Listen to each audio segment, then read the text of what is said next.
Thank you, ladies and gentlemen. Being the last speaker always has an advantage as well as inherent disadvantages. The advantage being that I can lean upon what has been said before, and the last speaker, as a matter of fact, very aptly summed up the system that we are, albeit with minor modifications, implementing in Gujarat even as we speak. And therefore, it will make things a lot easier for me to take you through this presentation, a lot of which you know already. I think it's got stuck.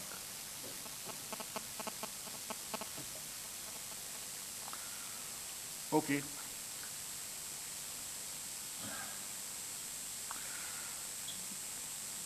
The correlation between what happens in a disaster and the number of lives lost is very well known. Now, having a proper, robust information systems and the kind of savings that it causes to lives lost, properties damaged, doesn't require very much elaboration. I'm not saying that information is the only causal effect in cutting down losses to life and property, but it is one of the most important effects. So if you look at the summary of disasters we have had in the very, very recent future, you'll find that wherever there has been lacunae in information reaching in time, the losses have been fairly, fairly high. To give you two examples of how information technology and good communications can cut down losses, consider Bangladesh. Consider what happened in the recent cyclone in 2007, Cyclone Ayan, which was of enormous magnitude, but only 5,000 lives were lost,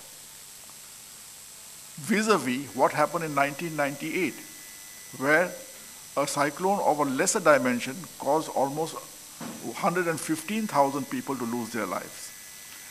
All this was possible because of the early warning systems and the communication equipment that they had in place over the intervening years. And obviously, to supplement that, the kind of drill, the kind of training that they had undergone to enable them to respond to early warning systems well in time.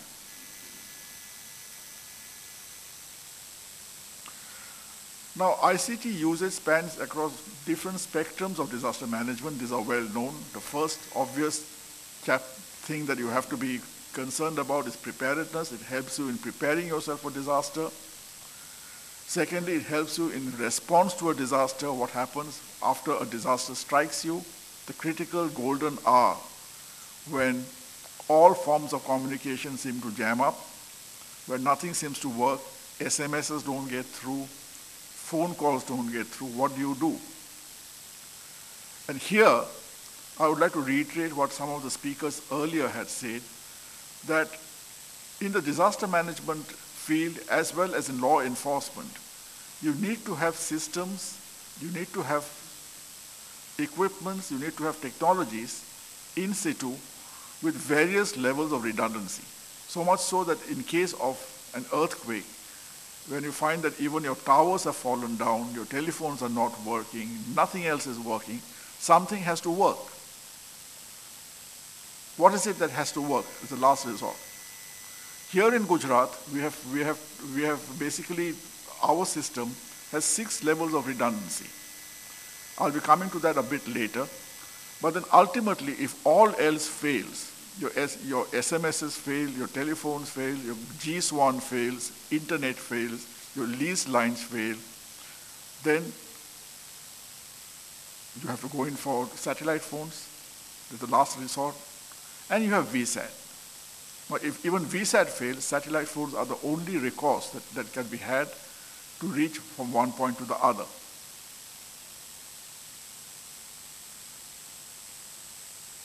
The ICT systems proposed by GSDMA, we are right in the middle of actually implementing our system. So a lot of the people who are there on the dais here today, or at least their companies, are people who are well known to me.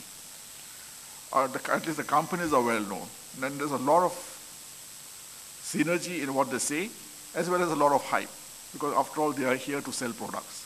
Let's not forget that. That being said,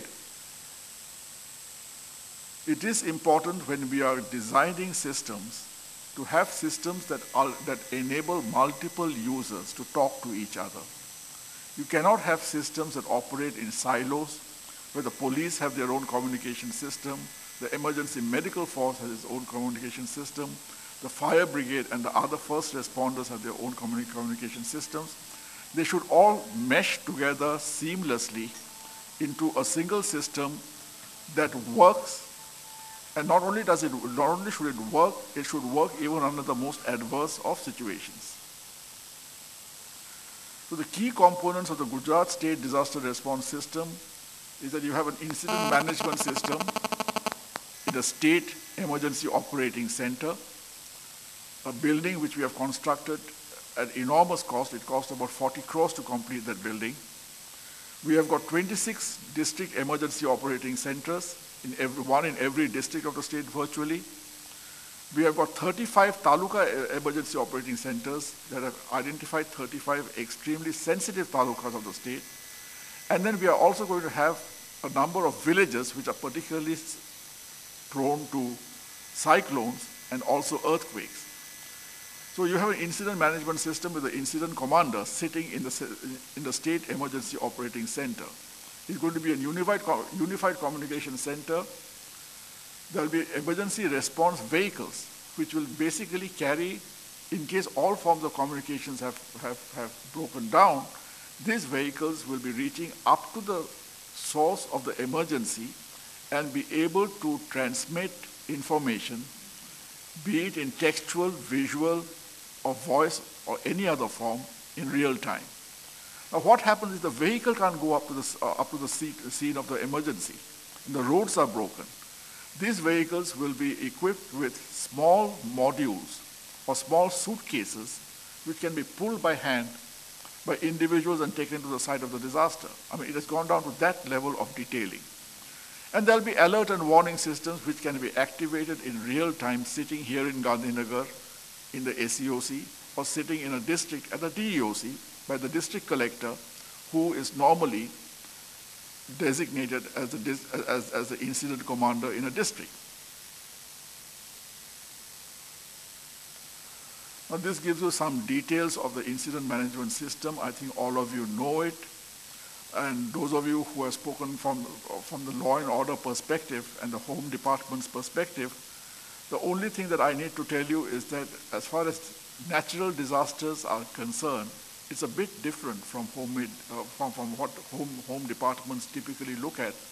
Because a home department would be busy 24/7, 365 days a year, because something or the other is arising all the time.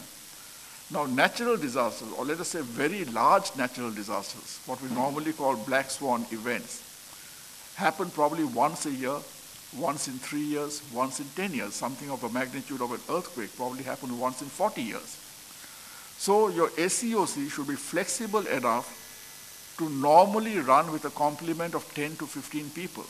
But in case of an emergency, you must have the ability to ratchet up the manning of the ACOC to about 90 or 100 people within minutes so that it can operate seamlessly from a steady state to a state of emergency. That is a difference between having a kind of ICT for disaster management and the kind of ICT that is required for normal law and order purposes.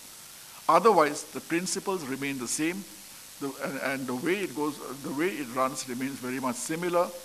The information needs are also very similar, and frankly, there is a huge case for combining the police needs, first emergency responder needs like the ambulances and the fire brigades all together, so that there's a single point of call in the case of any kind of emergency, be it a natural disaster, be it a theft, or be it an accident. Now, the way in which GSDMA has gone about it is that we have gone about it by trying to incorporate a boot model, a build, own, operate, transfer model. Why have we done this? Government has certain strengths, it has certain weaknesses. Information technology is changing so fast that if we set up a system today most of the architecture and most of the hardware will become obsolete within 3 years.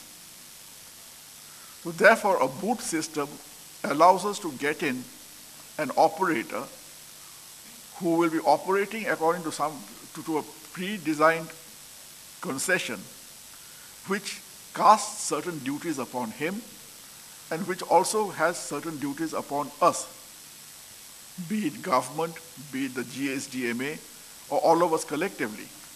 See, at the end of the day, what the GSDMA is interested in is actually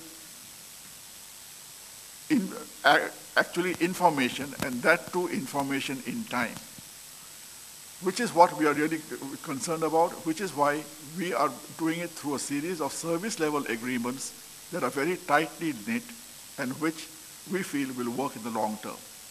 I think I have just about run out of time, but this will give you a flavor of what we are doing. We are actually in the process of awarding our contract. All vendors have been selected, all systems have been in place. We are in the process of actually going ahead with our ICT, which will be ready in about 6 months' time. Thank you very much.